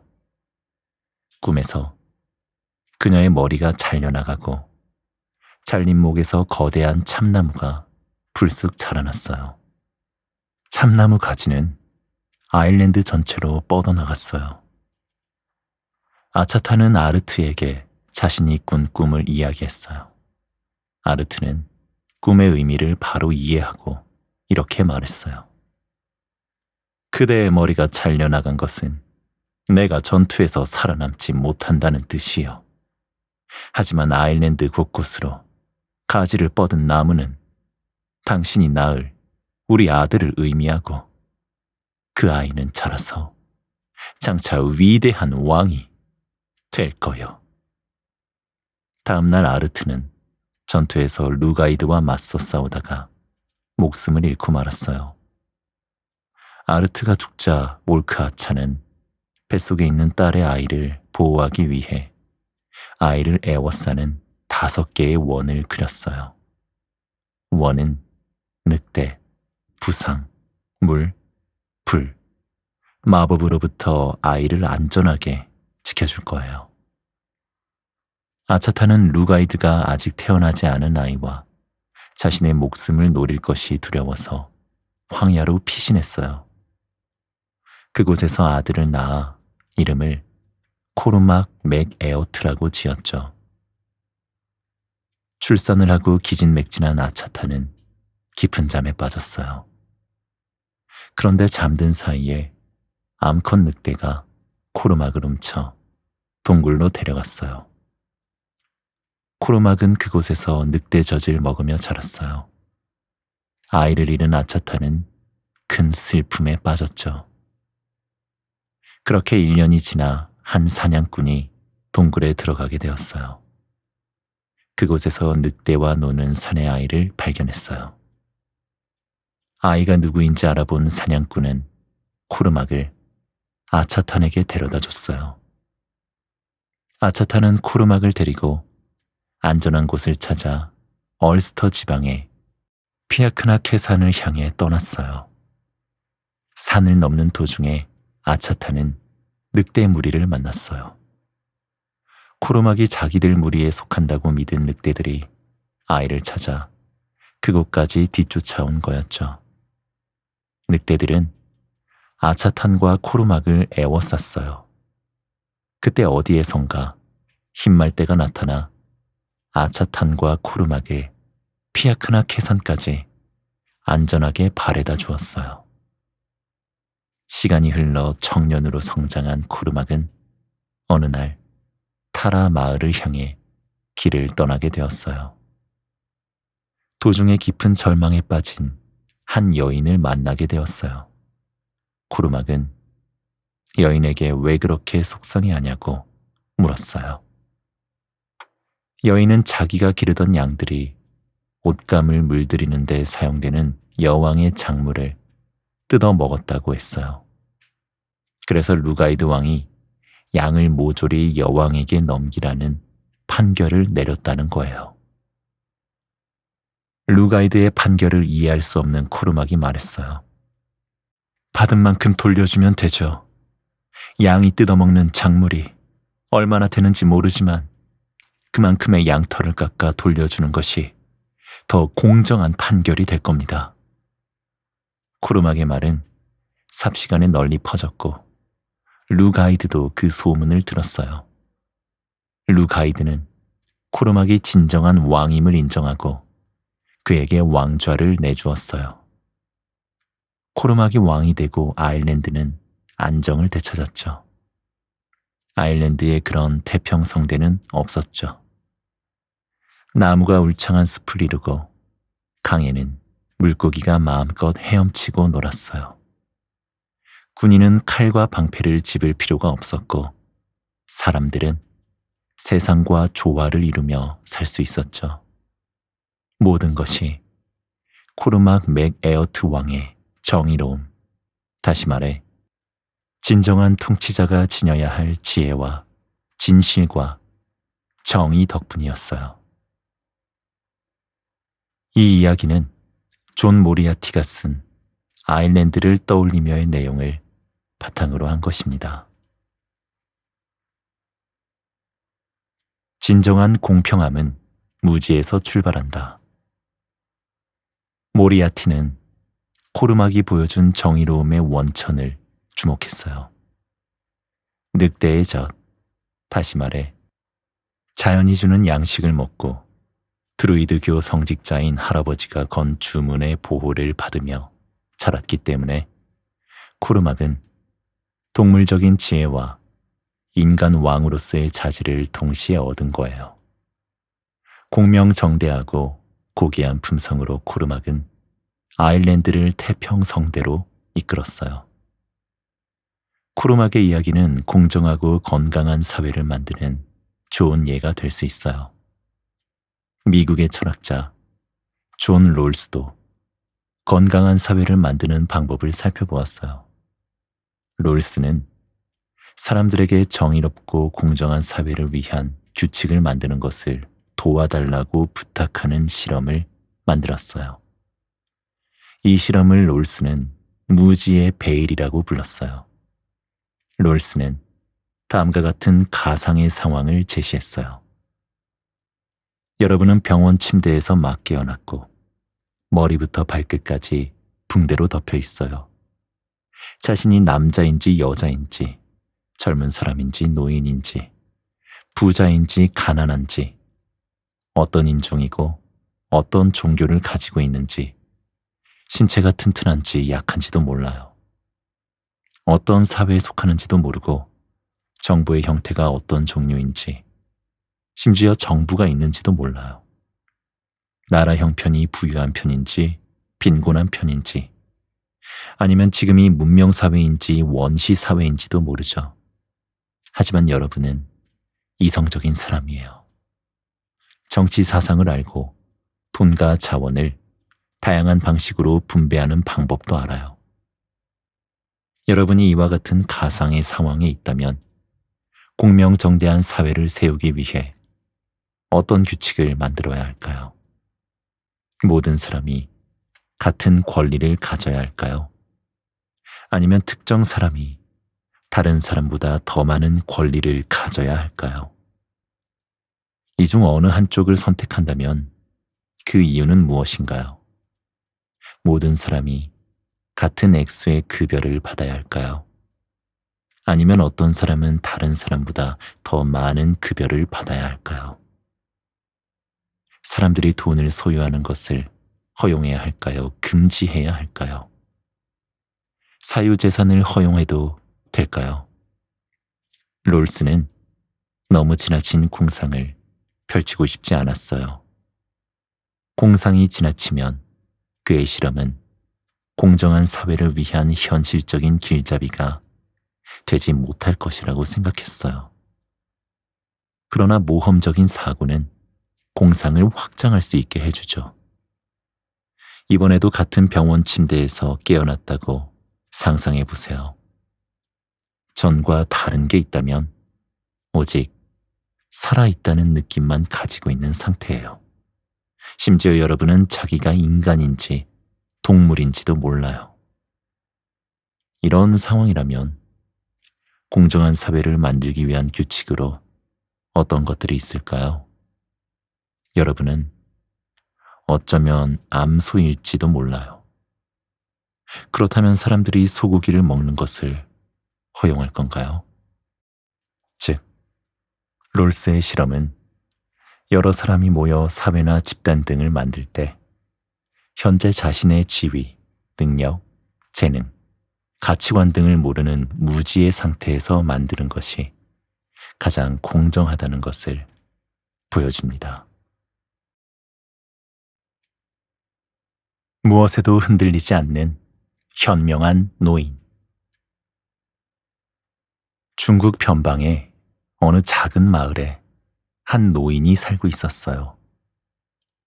노인은 수년 동안 요새를 관리하는 일을 맡았어요. 하루는 노인이 가장 믿었던 말이 도망가 버렸어요.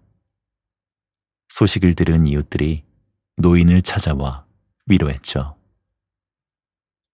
그렇게 소중한 말을 잃어버리시다니 지지리도 운이 없으시네요. 동네 사람들이 말했어요.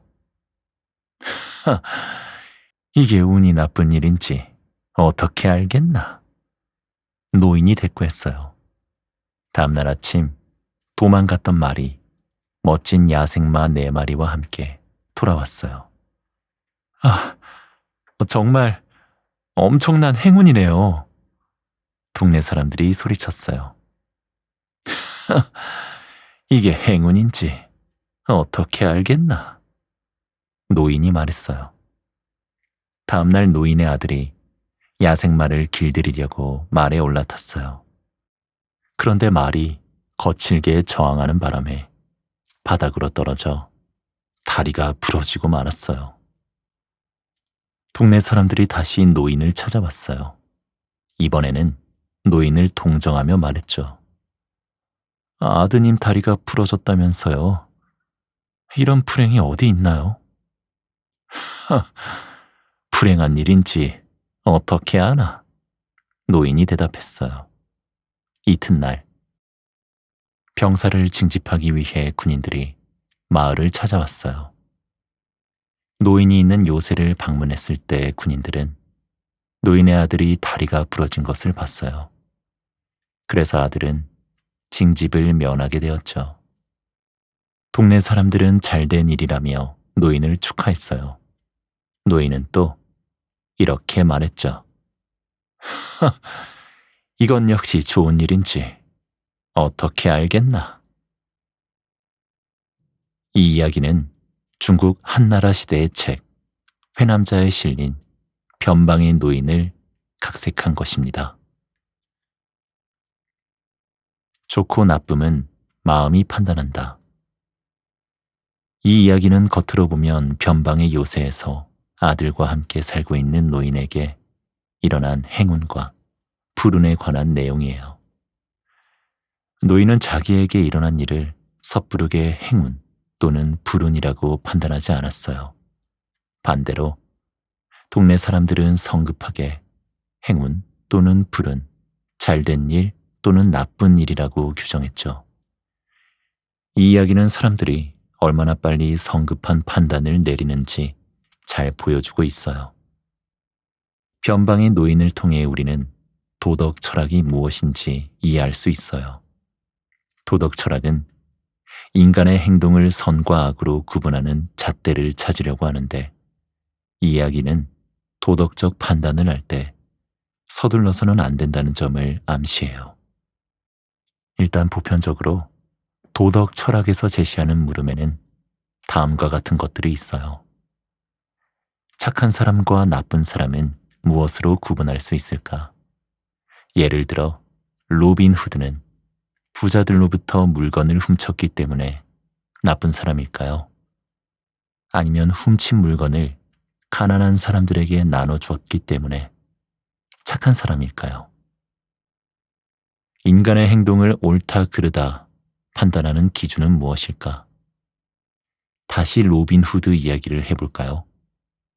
로빈 후드는 좋은 의도를 갖고 있었기 때문에 물건을 훔친 것이 도덕적으로 옳은 일일까요? 아니면 물건을 훔치거나 사람을 해치는 행동은 어떤 경우라도 나쁜 일일까요? 옳고 그름을 결정하는 것은 누구일까? 부자들의 관점에서 보면 로빈 후드는 범죄자이고 나쁜 짓을 저지르는 사람이에요.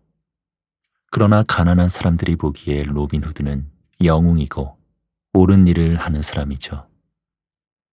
로빈 후드가 한 행동에 대해 도덕적 성질을 규정해야 한다면 여러분은 누구의 관점을 편들겠어요? 아니면 어느 쪽의 편도 아닌가요? 무엇이 옳고 그른지 어떻게 알 수 있을까요? 예를 들어 누군가가 다른 사람의 팔을 칼로 베는 모습을 봤다고 가정해 볼게요. 이를 보고 여러분은 분명 도덕적으로 잘못된 일이라고 생각할 거예요. 그러나 만약 칼을 잡은 사람이 수술 중인 외과 의사라면 여러분의 생각은 달라질 겁니다. 같은 일이라도 마음이 어떻게 인지하느냐에 따라서 나쁜 일은 좋은 일로 바뀌기도 한답니다. 혹시 여러분은 주변에서 일어나는 사건을 보고 깊이 생각하지 않고 너무 성급하게 결론을 내리지는 않나요? 옳고 그름을 판별하는 감각 때문에 세상을 너무 단순하게 보고 있지는 않나요? 사람을 선과 악으로 구분하는 것이 사회에 도움이 된다고 생각하나요? 아니면 해롭다고 생각하나요? 머리가 복잡해져도 질문을 멈추지 마세요. 세상의 모든 지식을 얻을 수 있는 요리 한 접시. 아일랜드의 핀은 어렸을 적에 피네가스라는 이름의 현명한 노인에게 보내졌어요. 보인강 강변에 살던 피네가스는 넓고 깊은 지식으로 세상에 이름이 나 있었죠. 그는 여러 가지 자연의 비밀을 알고 있었고 바람, 숲, 산, 별 등의 언어를 이해하고 말할 수 있었어요. 핀이 피네가스에게 가게 된 것도 그런 깊은 지식 때문이었어요. 그러나 피네가스의 제자가 된다는 건 쉽지 않은 일이었어요. 매일 아침 피네가스에게선 번개에 맞아서 타버린 참나무 같은 냄새가 났고 저녁이면 부글거리는 천둥 냄새를 풍겼어요. 핀은 스승의 냄새에 짓눌려서 생각을 제대로 할 수조차 없을 정도였어요. 게다가 피네가스와 한가로이 대화를 나눌 일도 없었어요. 모든 대화의 주제는 무거웠어요. 날씨나 보인강의 흐름, 심지어는 강에서 본 외가리 이야기를 할 때도 대화는 늘 무겁고 진지했어요. 이를테면 불, 물, 강, 연어와 같은 간단하고 일상적인 단어도 피네가스의 입에서 나오면 마치 처음 듣는 언어처럼 신비하게 들렸어요. 그래서인지 피는 자기가 마치 노인이 된 것처럼 느껴졌어요. 그렇게 아주 늙어버린 듯한 느낌 때문에 가끔 그의 젊은 머리는 깨질 듯이 아팠어요. 그래도 피는 스승의 현명한 말과 경이로운 이야기를 듣는 것이 무척 좋았어요. 피네가스가 들려주는 이야기를 듣고 있으면 보인강의 물이 넘실거리는 소리와 콧늘라의 우물로 개암 열매가 떨어지는 소리가 들리는 것 같았어요. 피네가스의 가르침에 대한 보답으로 피는 허드렛 일을 했어요. 집을 청소하고 땔감을 마련하고 요리를 했죠. 하지만 낚시만큼은 할 수 없었어요. 낚시는 오직 피네가스만 할 수 있는 일이었거든요. 시간이 흐를수록 핀의 호기심은 점점 커졌어요. 스승이 많은 것을 가르쳐 줄수록 핀은 더 많은 것을 알고 싶었어요. 마음속에서 끊임없이 질문이 생겼고 답을 찾고 싶었어요. 다만 피네가스가 아무리 깊은 지식을 가지고 있다고 해도 핀의 모든 질문에 답해 줄 수는 없었어요. 지식이란 무엇입니까? 왜 세상에 고통이 존재하는 것입니까? 왜 아무것도 없는 것이 아니라 무엇인가 있는 것입니까? 등의 질문은 피네가스도 대답할 수 없었죠. 어느 날 핀이 물었어요. 모든 것을 알 수 있는 방법은 없습니까? 이것은 피네가스도 어린 제자의 나이였을 때 가졌던 질문이에요. 사실 그는 이 질문에 답을 찾으려 하다가 지금 살고 있는 보인강까지 오게 된 거죠. 오래전 드루이드교 성직자들은 아주 드문 일이지만 지식의 연호가 콧늘라의 우물에 살게 될 것이라고 예언했어요. 지식의 연호는 세상의 모든 지식을 알고 있는 존재예요. 콧늘라의 우물 위로는 9그루의 개암나무가 드리워져 있는데 봄이면 나무의 열매가 맺히기 시작해요. 열매 안에는 위대한 지식이 들어있어요. 지식이 차서 무거워지면 열매는 우물 안으로 떨어진답니다. 가끔 우물 바닥에 은빛 연어가 들어오곤 하는데 연어는 떨어진 지 얼마 안 된 개암의 냄새를 맡고 본능적으로 가까이 다가가서 열매를 먹고 지식을 얻어요. 그러면 연어의 배에 밝은 붉은색 반점이 나타나요. 이것이 바로 지식의 연어가 됐다는 표시예요. 현명한 드루이드교 성직자들이 말하길 지식의 연어를 잡아먹으면 세상의 모든 지식을 얻을 수 있다고 해요. 그런 이유로 피네가스는 지식의 연어를 잡으려고 안간 힘을 쓰면서 보인강 강가에서 노년을 보내고 있었던 거죠. 비가 내리고 습한 어느 날 아침, 드디어 지식의 연어가 잡혔어요. 피네가스는 너무 기뻐 춤을 추면서 핀에게 곧바로 불을 피우고 요리를 하라고 말했어요. 피네가스는 핀에게 아주 조금이라도 먹으면 안 된다고 경고한 후에 땔감을 더 구하려고 밖으로 나갔어요. 집으로 돌아온 피네가스는 식탁 위에 놓여있는 연어 요리 접시를 마주했어요. 그토록 바라던 연어 요리를 먹으려고 식탁에 막 앉으려는 순간 피네가스는 핀을 보고 멈칫했어요. 핀의 눈에서 여태 보지 못했던 빛이 나오는 것 같았거든요. 연어를 조금이라도 먹지 않았느냐? 피네가스가 신경질적으로 물었어요. 핀을 하나도 건드리지 않았습니다. 핀이 정직하게 대답했어요. 그래도 안심이 되지 않는 피네가스가 다시 물었어요. 어떤 식으로든 맛을 보지 않았냐는 말이다. 요리하다가 엄지를 떼어서 통증을 가라앉히려고 손가락을 입에 넣긴 했습니다만, 핀이 대답한 그 순간 피네가스의 기쁨은 모두 사라졌어요. 그는 조용히 말했죠. 네가 세상의 모든 지식을 얻었구나. 피네가스는 욕심을 버리고 핀에게 나머지 요리도 모두 먹으라고 내줬어요. 요리를 다 먹었지만 핀은 별다른 차이를 느끼지 못했어요. 당연하다는 듯 피네가스가 말했어요. 엄지를 입안에 넣어보거라. 그러면 지식이 너의 머리를 가득 채울 것이다. 핀은 스승이 시키는 대로 했습니다. 그러자 세상의 지식이 머릿속으로 흘러들어왔어요. 피네가스가 말했어요. 더는 내가 가르칠 게 없구나. 이제 세상으로 나가 네가 얻은 지식에 걸맞는 사람이 되거라. 넌 분명 위대한 사람으로 성장할 수 있을 것이다.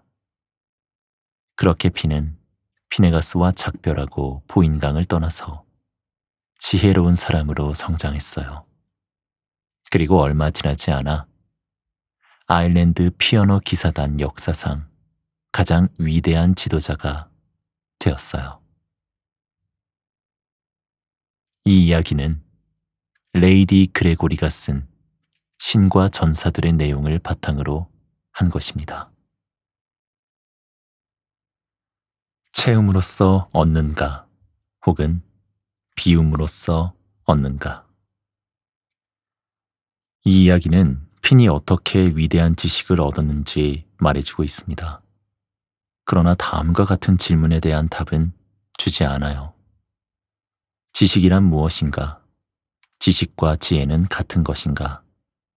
세상의 모든 지식을 갖는다면 현명한 사람이 될까? 지식은 짐일까?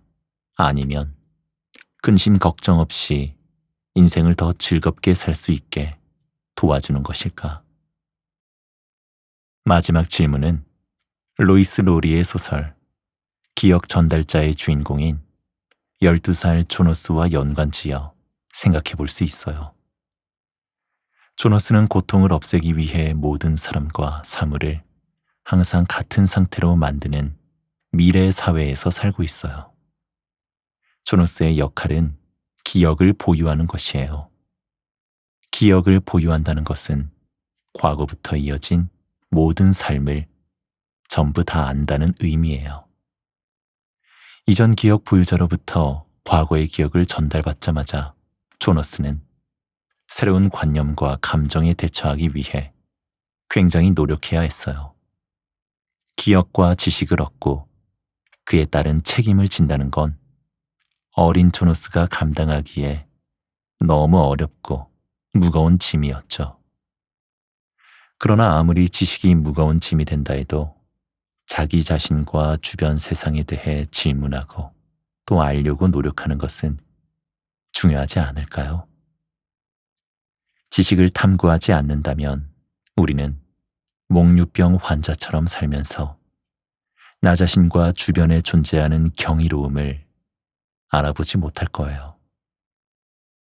지식 추구와 관련해 피네가스와 전혀 다른 견해를 가진 인물도 있어요. 바로 노자입니다. 노자는 가상의 인물로 도교를 창시하는 데 기여한 현자입니다. 도교는 중국에서 시작된 위대한 전통 철학이자 종교 운동으로 자연과 조화를 이루는 삶의 중요성을 강조해요. 노자는 현재 삶에서 진정한 깨달음을 얻는 방법은 오직 지식을 얻으려고 하지 않는 데 있다고 말했어요. 노자는 도교에 관한 매우 중요한 책인 도덕경을 썼는데, 이 책에 따르면 진정한 지식은 자신의 욕망과 생각, 말과 행동을 모두 비워내는 과정에서 나온다고 합니다. 노자는 여러 면에서 피네가스와 정반대였죠. 지식으로 자신을 채우고 싶었던 피네가스와 달리 노자는 지식을 얻고자 하는 욕구를 버리고 전혀 가공되지 않은 자연의 나무처럼 살려고 했어요. 다시 말해, 세속적인 욕망에 흔들리지 않고 자연의 상태로 되돌아가려고 애썼어요. 미국 작가 벤저민 호프는 곰돌이프 인생의 맛에서 지식에 대한 노자의 도교적 접근을 더 분명히 이해시키려고 노력해요. 이 대목을 보면 알 수 있죠. 토끼는 똑똑해. 푸가 골똘히 생각하다 말했어요. 그래, 토끼는 똑똑해. 피글렛이 말했어요. 게다가 뇌를 가지고 있어. 푸가 대답했어요. 그래, 토끼는 뇌를 가지고 있어. 피글렛이 말했어요. 그리고 긴 침묵이 흘렀죠. 내 생각에는 말이야. 푸가 입을 열었어요. 그래서 토끼가 아무것도 이해하지 못하는 걸 거야. 푸는 토끼가 놀라운 정신 활동을 할 수 있는 뇌가 있기 때문에 똑똑하다고 말하고 있어요. 하지만 그와 동시에 뇌의 활동과 똑똑함이 오히려 진정한 이해를 방해할 수 있음을 지적해요. 똑똑함이 사물의 진정한 본질을 볼 수 있는 능력을 방해하기 때문이에요.